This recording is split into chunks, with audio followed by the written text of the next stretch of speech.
শেখ হাসিনা সরকার থাকার সময় যখন সারা দেশে লোডশেডিং হয়েছিল, তখন আমাদের বর্তমান প্রধানমন্ত্রী তারেক রহমান লন্ডনে বসে কি কথাগুলো বলছিল একটু শোনেন। বিদ্যুৎ, আমি ধানমন্ডিতে কথা বলেছি একজনের সাথে, আমি তেজগাঁয়ে কথা বলেছি, আমি মিরপুরে কথা বলেছি, আমি বাড্ডাতে কথা বলেছি, আমি উত্তরাতে কথা বলেছি, আমি কমলাপুরের পিছনে জায়গাটার নাম কি, বাসাবোতে আমি কথা বলেছি, ড্যামরাতে আমি কথা বলেছি।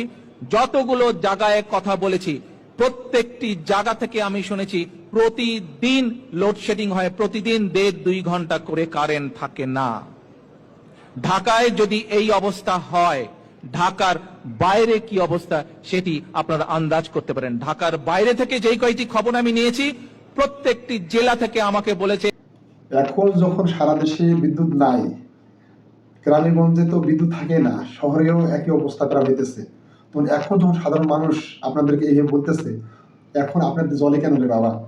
হ্যাঁ, সাধারণ মানুষ তো মাংনা মাংনা তো আর বিদ্যুৎ খরচ করে না, টাকা দিয়ে খরচ করে, তাই না? হ্যাঁ, তাহলে সাধারণ মানুষ তো দুই একটা কথা বলবেই। আপনারা যদি এইসব সহ্য করতে না পারেন তাহলে নেতা হয়েছেন কেন? হ্যাঁ, মাথায় যায় গরু চড়ান। ভিডিওটা কেমন লাগলো অবশ্যই লাইক করুন, শেয়ার করবেন। সবাই ভালো থাকবেন। ধন্যবাদ সবাইকে।